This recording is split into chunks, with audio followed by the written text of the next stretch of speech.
давным-давно это было. Две сестры, две бездетные шаманки, Асыйхын из рода Атагын и Хусыхын из рода Хотагын жили на берегу Байкала. Так говорит легенда.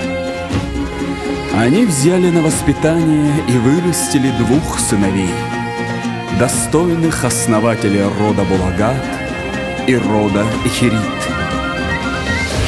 Две сестры, две шаманки, Асыйхын и Хусыхын, символы материнского тепла и мудрости.